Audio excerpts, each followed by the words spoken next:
Сәлематсыңдар ма, оқушылар? Бүгін біз сауат ашу пәнінен онлайн сабағымызды бастаймыз. Қолымызға сауат ашу оқулығын алып, 23-ші сабақты ашамыз.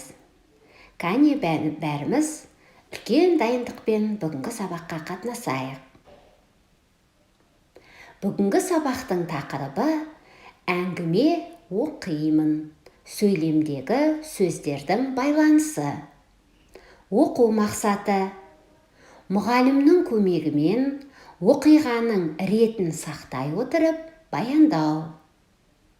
Мәтін иллюстрациясы бойынша сұрақтар қоя білу, немесе оқиға бойынша қойылған сұраққа жауап беру. Сөз, сөйлем сызбасын оқу және құрастыру. Тақырыпқа байланысты керекті сөздер: сызба, сурет белгілерін қолдана отырып жай сөйлемдер құру және жазу. Өткенді еске түсіру мақсатында жеке параққа тест орындаймыз. Кәне балалар, өткенді еске түсірейік. Сіздерге арналған 5 сұраққа тек қана бір жауабын белгілейміз. Бірінші сұрақ: сөйлем дегеніміз не? А. Тиянақты ойды білдіреді. Заттың қимылын білдіреді. Б. Заттың түсін білдіреді. Екінші сұрақ: сөйлем неден тұрады? А. Әріптен. Сөзден. Б. Буыннан. Дұрыс жауабын белгілейміз. Үшінші сұрақ: сөйлемнің айтылу мақсатына қарай неше түрі бар? А. 2 түрі бар. 1 түрі бар. Б. 3 түрі бар. Төртінші сұрақ: дұрыс жазылған сөйлемді тап. А. Оқиды Асқат сыныпта 5-ші. Асқат 5-ші сыныпта оқиды. Б. Сыныпта оқиды 5-ші Асқат. Соңғы 5-ші сұрақ: мұқият боламыз. Сөйлемдегі сөздер бір-бірінен қалай жазылады? А. Бөлек жазылады. Бірге жазылады. Жауабын мұғалімге жібереміз. Оқулығымыздың бірінші жаттығуына назар аударайық, оқушылар. Мәтінді түсініп оқы, мазмұнын айт деген тапсырма берілген екен. Біздің оқулығымызда бүгін Мәдхат Төрежановтың «Шие тергенде» мәтіні беріліпті. Ал енді мұқият тыңдаймыз. Шие піскен уақыт. Әмина әже немерелері Жанат пен Қанатты ертіп, шие теруге орманға келді. Көп ұзамай-ақ шиеге кезікті. Қып-қызыл шиелер шашылған маржандай көз тартады. Жанат терген шиесін қолындағы ыдысқа жинай берді. Қанат шиені тойғанынша жеп, сонан соң өз бетімен ойнап кетті. Жанат жинаған шиелерін атасына беріп жатып: ата, мына шиелерді әдейі сіз жесін деп орманнан теріп әкелдім деді. Көп жаса, Жанатжан, өскенде мені сен асырайды екенсің, деді атасы бір шиені аузына салып. Міне балалар, осы мәтінді өздеріңіз түсініп, аяғына дейін оқып шығамыз және мазмұны бойынша мынандай сұрақтарға жауап береміз және оларды толықтырамыз. Бірінші: Әмина әже кімдермен шие теруге барды? Олар неге кезікті?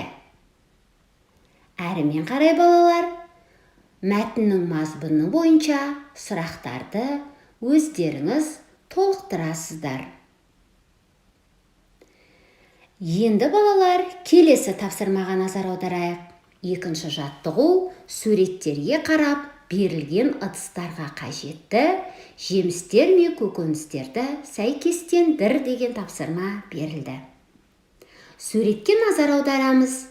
Суретте сорпа ыдысы және компот қайнататын ыдыс тұр. Сорпаға көкөністерді, компот ыдысына жеміс жидектерді сәйкестендіріп саламыз. Ал кәне жұмысты орындаған соң мұғаліммен байланыс жасаймыз. Келесі үшінші жаттығу сөйлемдерді көшіріп жаз. Дәптерімізді ашамыз оқушылар. Дәптерімізге сөйлемдерді әдемі сауатты көшіріп жазамыз. Балалар орманға барды. Олар шие терді. Жанат шиені атасына берді. Балалар сіздерге 3 сөйлем берген. Сөйлемнің ережесін сақтай отырып, сөйлемдерді сауатты, таза, көркем көшіріп жазамыз. Содан соң мынандай тапсырма беріледі.